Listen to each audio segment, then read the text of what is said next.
jeigu girdėsis mūsų pokalbis, nes mašinos labai gatvėje važiuoja, bet dabar, kai jos aptils, aš pabandysiu priminti, kur mes esame. Mes esame Basanavičiaus gatvės garsiame name, išgarsintame visam pasauliui dėka Romeno Gary berniuko, kuris stovi su kaliošu.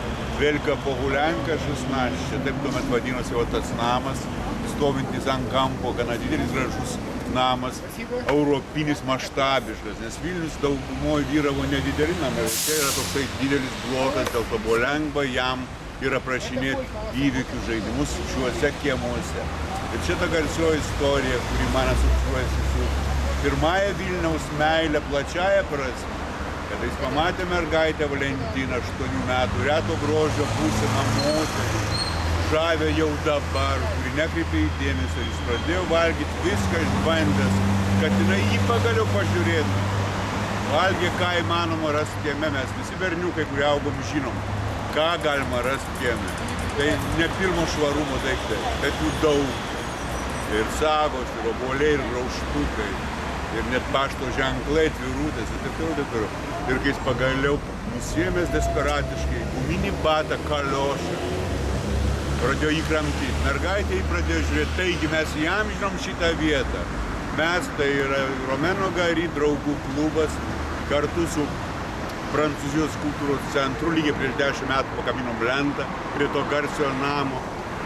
Ir dabar jungiantis kultūra šalis kraštus, ką labai mėgo ir darė Romenas Gary, tas berniukas tampa vis labiau Vilniaus skiriamuoju ženklu per tą romantišką meilės, tokią nebūdingą pasauliui, bet būdingą Vilniui ir jam istoriją.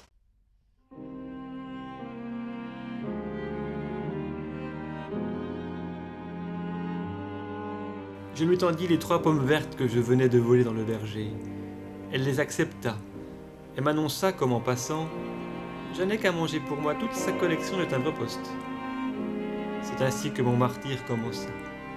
Au cours des jours qui suivirent, je mangeai pour Valentine plusieurs poignées de vers de terre, un grand nombre de papillons, 1 kilo de cerises avec les noyaux, une souris.